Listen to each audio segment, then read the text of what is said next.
Zelensky मानते हैं कि यह सिर्फ रेकी नहीं बल्कि रूस का एक हाइब्रिड युद्ध है जिसकी शुरुआत पोलैंड से होते हुए कई देशों तक पहुंची है।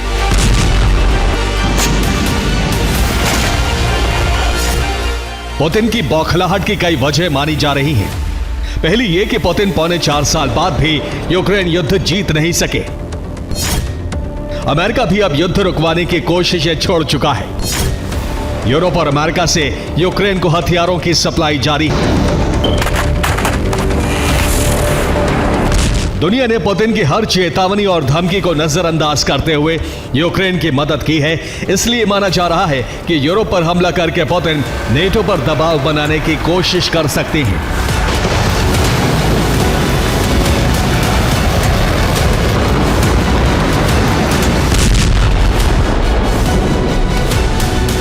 यूक्रेन लगातार घातक हमले कर रहा है और यूक्रेन या यूरोप किसी मोर्चे पर झुकते नहीं दिख रहे हैं।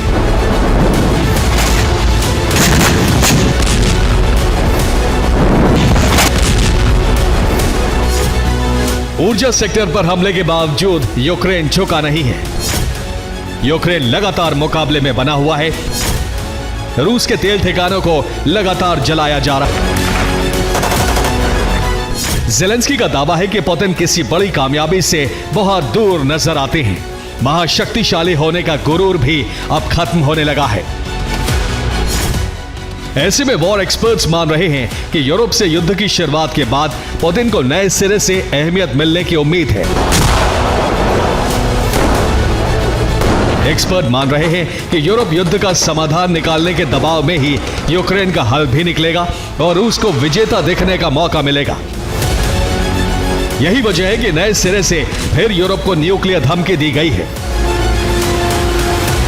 कैसे, आपको दिखाते हैं।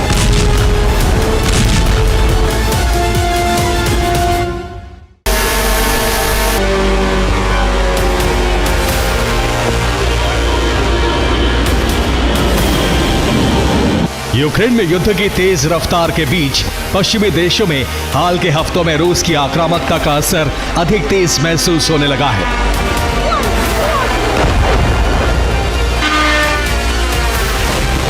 पूरे यूरोप में ड्रोन की वजह से हवाई अड्डों को उड़ाने रोकनी पड़ी।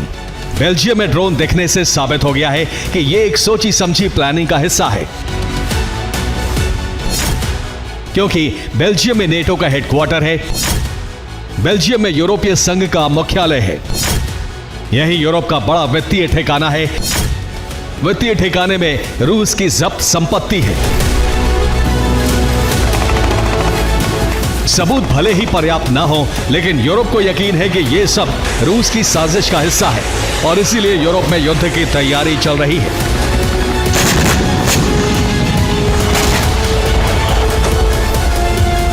जर्मनी में युद्ध की तैयारी शुरू भी हो चुकी है। जर्मनी के रक्षा मंत्री इसे जरूरी कह रहे हैं। जर्मनी में बड़े उद्योगों को हथियार बनाने की तरफ शिफ्ट किया जा रहा है। सैनिकों की संख्या बढ़ाने पर भी विशेष जोर दिया जा रहा है। जर्मनी में 80,000 सैनिकों की भर्ती का लक्ष्य रखा गया है। रूस फिलहाल खुलकर सामने नहीं आ रहा है। इस बीच ब्रिटेन और जर्मनी ने दावा किया है कि अंतरिक्ष में भी रूस की तरफ से एक हाइब्रिड वॉर चल रही है और ये नेटो के लिए बहुत बड़ा खतरा है। दावा है कि रूस अंतरिक्ष से नेटो को लाचार बनाने का लगातार अभ्यास कर रहा है।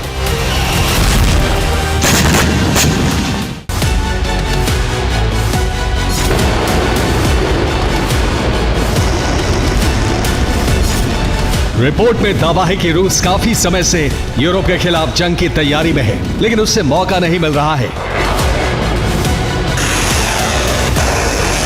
नेटो ने अब तक किसी मिसाइल या फाइटर जेट का ऐसा इस्तेमाल नहीं किया जिससे युद्ध भड़क सके।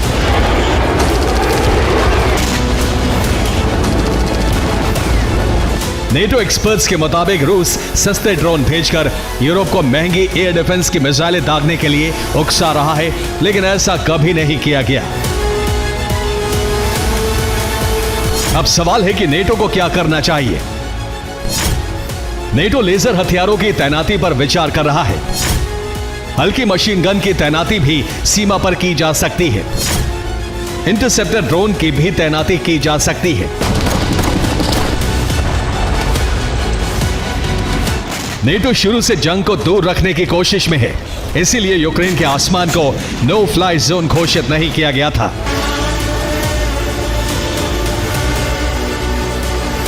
क्योंकि अगर ऐसा होता तो रूस के विमानों को नेटो को गिराना होता और ये महायुद्ध की वजह बन सकता था।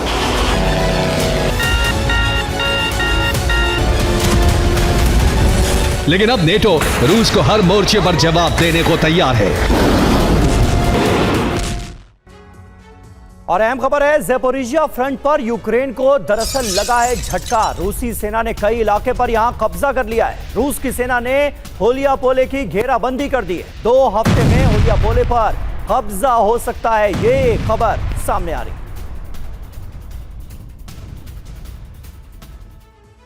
तो बीते 100 घंटे में रूस यूक्रेन की जंग बेहद विध्वंसक मोड़ पर आ पहुंची। जेलेंस्की और पुतिन एक दूसरे के एनर्जी सेक्टर को तबाह करने के इरादे से हमले कर रहे हैं, लेकिन अब इस जंग का रुख ब्लू जोन की तरफ मुड़ता नजर आ रहा है। दावा है कि यूक्रेनी राष्ट्रपति सर्दियों में जंग का एपिसेंटर काला सागर को बनाने वाले हैं। जेलेंस्की के जवानों ने अपने स्वदेशी हथियारों से क्रीमिया पर बड़े हमले शुरू भी कर दिए, जिसके बाद पुतिन आग बबूला है। उन्होंने ब्लू जोन में महातबाही लाने का फैसला कर लिया है।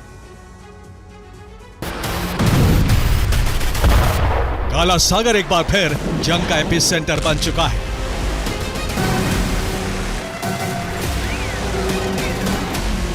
मेड इन यूक्रेन हथियार समंदर के इस हिस्से में भीषण तबाही मचा रहे हैं।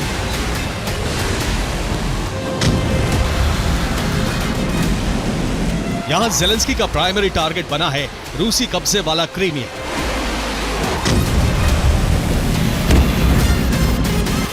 बीते 24 घंटे से यूक्रेन यहां बारूदी तबाही मचा रहा है और इस तबाही का स्रोत है जेलेंस्की के स्वदेशी हथियार।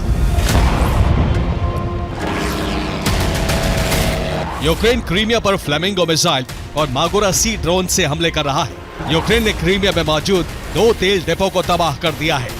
इसके अलावा नेवल पोर्ट पर भी भीषण हमले किए हैं। सिम्फेरोपोल की तस्वीरें हैं जहां तेल डिपो पर यूक्रेन ने हमला किया, जिसके बाद यहां मौजूद कर्मचारी जान बचाकर भागते दिखे।